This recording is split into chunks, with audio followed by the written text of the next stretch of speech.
এই যে আমাদের টিকিট এসে গেছে, 100 টাকা পার হেড, আর স্টুডেন্টের জন্য 10 টাকা। আমরা স্টুডেন্ট হলে ভালো হতো বলো, 10 টাকা হয়ে যেত, 200 টাকা খরচা নয়, 10 টাকা। এই যে আমরা মিউজিয়ামে যাচ্ছি, বাইরেটা ভিডিও করছি, ভেতরে তো করতে দেবে না। আমরা এখন রবীন্দ্র মিউজিয়ামে যাচ্ছি, তো ভেতরে ভিডিও করা অ্যালাউ নেই, তাই বাইরেটাই করছি। বাইরেটা কি সুন্দর দেখো, সুন্দর। হ্যাঁ, ও জুতো দেখো, জুতো ওখানে রেখে ঢুকতে হবে খালি পায়ে। ঠিক আছে চলো, আবার জুতো রাখা, মন্দির তো পড়ার জায়গা, মন্দিরই, এই জুতো ভেতরে করে ঢুকতে দেবে না। চলো জুতো রাখি, তারপর ঢুকি। তো মিউজিয়াম থেকে এসে তারপর তোমাদের সাথে দেখা। চলো জলদি চলো, গরম লাগতেছে। এ দেখো লাল মাটি, লাল মাটির পথ, রাঙা মাটির পথ, আমার মন ভুলায় রে। মিউজিয়াম দেখা হয়ে গেছে, খুব সুন্দর তাই না বলো? ভীষণ সুন্দর। রবীন্দ্রনাথের ফ্যামিলি হিস্ট্রি থেকে শুরু করে, মানে তারপর বিভিন্ন জিনিসপত্র, যা যা উনি করেছেন সবকিছুই, তারপর বিভিন্ন জিনিসপত্র যে ইউজ করতো, ওই তোমার পেন, চামচ, তারপর আরো আরো ভীষণ, আর বিভিন্ন নোবেল প্রাইজের রেপ্লিকা সবকিছুই আছে। তারপর ওই বাসনপত্র অনেক কিছুই রয়েছে। ইভেন বাংলাদেশ থেকে ওনাকে একটা বোট দেওয়া হয়েছিল, সেই বোটের রেপ্লিকাও এখানে আছে। যারা শান্তিনিকেতন এসে মিউজিয়াম দেখোনি তারা অবশ্যই এসে একবার মিউজিয়ামটা ঘুরে যেতে, খুব ভালো লাগবে। শান্তিনিকেতন এসে মিউজিয়াম যদি না দেখো তাহলে ইনকমপ্লিট শান্তিনিকেতন ঘোরা, তাই না বলো? চলো এবার আমরা বেরাচ্ছি, লাঞ্চ করতে যাব।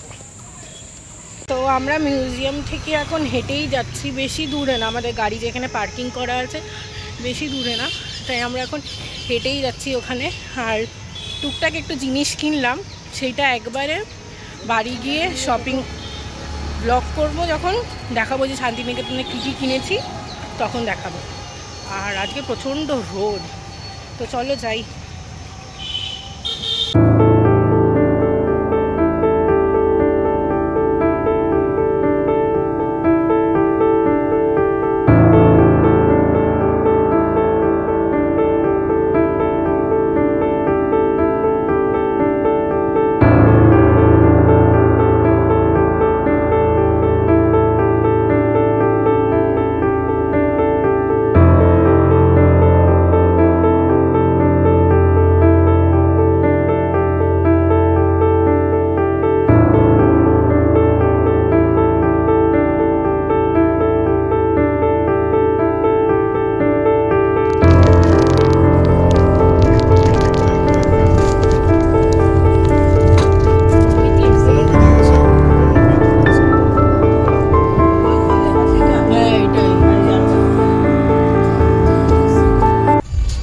মাটির বাড়ি, আমি যেন ওকে বলছিলাম যে একজনকে বলবো তার মাটির বাড়িতে গিয়ে একটু থাকতে দিতে, ভাড়া দিয়ে দেবো।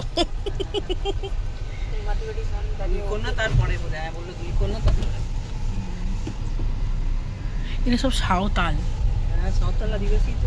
কোথায় গো? নিশ্চয়ই আছে, আর একটু সোজা তো।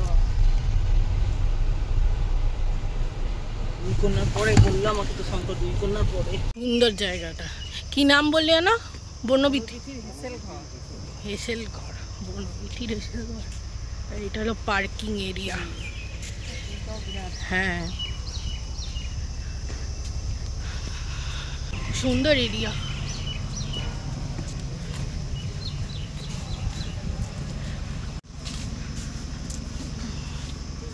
মাসিমণি টাকা ভিডিও করছি। এখন আমরা এসেছি বনবিথির হেসেলে লাঞ্চ করব। হ্যাঁ এই তো, চলো। হ্যাঁ চলো, এসো। দারুণ।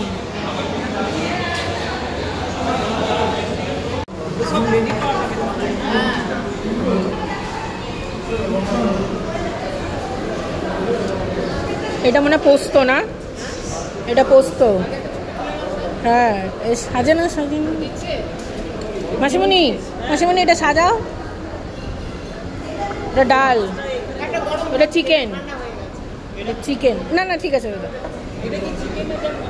ওটা চিকেন। হুম হুম।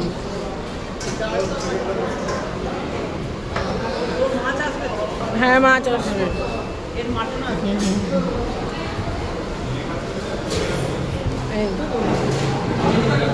হ্যাঁ, তো এখানে অনেক রকম খাবার ছিল, প্লাস এখানে দেখো ঘিও ছিল, গলানো ঘি, দারুণ ছিল গরম ভাতের সাথে ঘি, উফ জাস্ট দারুণ লাগে। আমি তো ঘি নিয়ে লঙ্কা দিয়ে ভালো করে মেখে খেলাম, আর লঙ্কা কিন্তু সেখানে সেরকম ঝালও ছিল না, তো ভালোই লাগলো আমার কিন্তু খেয়ে।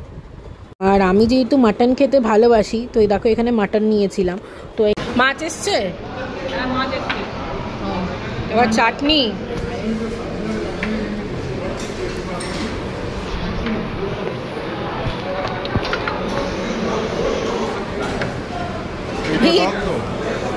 এটা তোমার ডাল।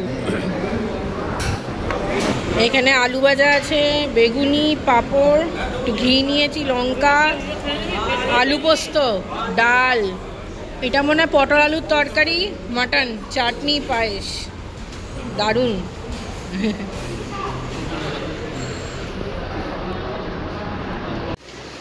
কত ফুল দেখো, এই গাছটাই আমি একটা নিয়ে এসেছি, এই যে এইটা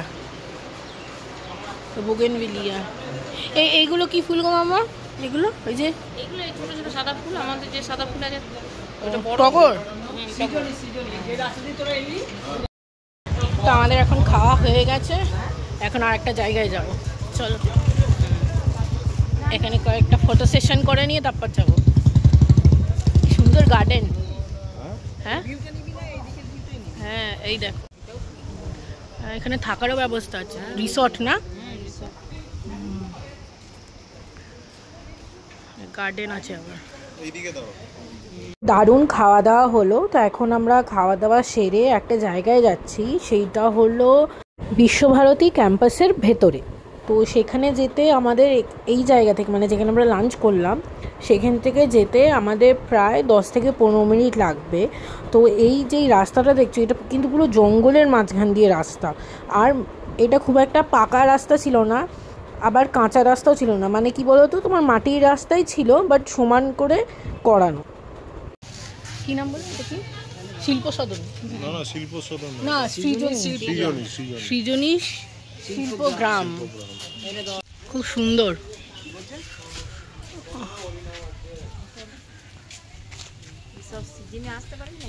ভিড়। হ্যাঁ, এই অফ সিজনেই ভালো গো, কি সুন্দর বলো। নাচ গান করতে এসছে, এখানে অনুষ্ঠান হচ্ছিল ভালো। এইটা অনুষ্ঠান মঞ্চ, এখানে সব অনুষ্ঠান হয়, ওই যে মঞ্চ তৈরি করা আছে। এইগুলো মানে বিশ্বভারতীর স্টুডেন্টরাই সব করেছে না?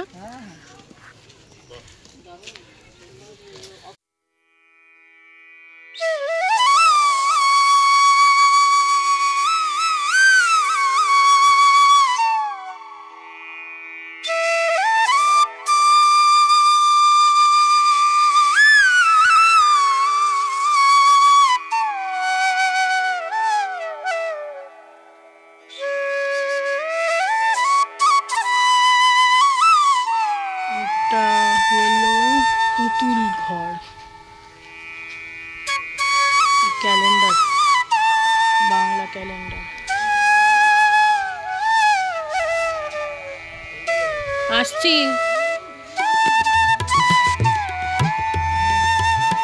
হ্যাঁ, এইগুলো করে দেখায় না, ডান্স দেখায় না, এইগুলো এখন আর হয় না। দারুণ দারুণ, অপূর্ব। উড়িষ্যা, এটা ওয়েস্ট বেঙ্গল, সব বানিয়েছে, দারুণ। এইদিকে আস।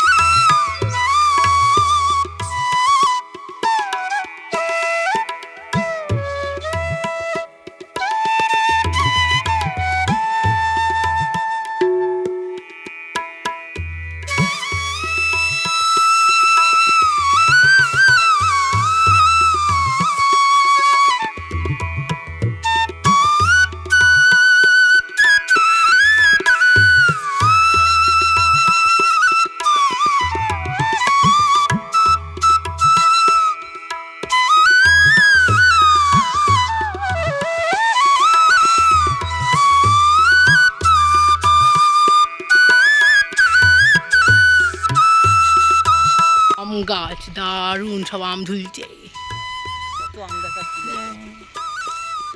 বেশ পড়লে একটা নিয়ে নিতে পারতাম। দারুণ দারুণ,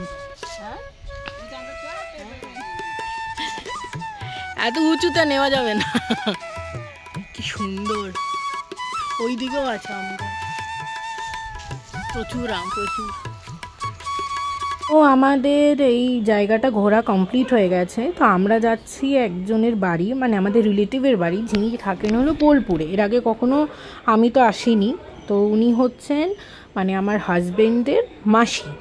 তো তিনি থাকেন একদম বোলপুর টাউনে। তো তার বাড়ি যাওয়া হচ্ছে। তো এই বোলপুর টাউনটা খুব সুন্দর দেখলাম।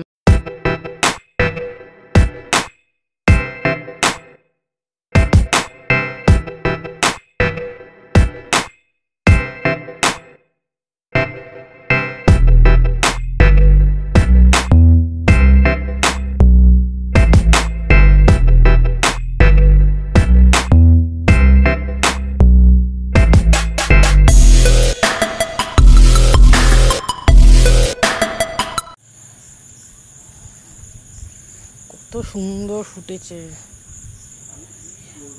যতই যত্ন না বুঝলে কোনো জিনিসের। ও এখন প্রায় সন্ধে হয়ে গেছে, আমরা ঘুরে চলে এসেছি। এবার যাদের বাড়ি গেছিলাম সেখানে ভিডিও করিনি, কারণ সবারই তো একটা প্রাইভেসি বলে আছে, তো সেখানে আলাদা করে কিছু ভিডিও করিনি। তো এখন আমরা রিসর্টে আছি সন্ধেবেলা। তো প্রায় এখন ধরো 6টা সাড়ে 6টা মতন বাজে। এখন নিজেদের মতন টাইম স্পেন্ড করব, তারপর কালকে আমরা ফেরত চলে যাব কলকাতায়। তো দেখো সন্ধে হতে হতেই কি সুন্দর ঝিঝি পোকার ডাক। আর এখানে কি বলো তো, আশেপাশে না অনেক ব্যাঙ দেখেছি, ব্যাঙও রয়েছে। তো এখানে আমরা দুজন একটু নিজেদের মতন টাইম স্পেন্ড করছিলাম। একটা দোলনা ছিল, ওই দোলনায় বসে বসে আমরা গল্প করছিলাম। আর ভাবছিলাম যে আবার কালকে থেকে ডেইলি রুটিন স্টার্ট হয়ে যাবে, যে যেরকম আমরা লাইফ লিড করি সেটা আবার স্টার্ট হয়ে যাবে। তো এই দুদিন ভালোই ঘুরলাম। তো অনেক দিন পরে আবার ঘোরা হলো। তো চলো, তোমাদের সাথে দেখা হবে নেক্সট ব্লগে। আজকের জন্য এই ব্লগটা আমি এখানেই এন্ড করছি। Thank you for watching.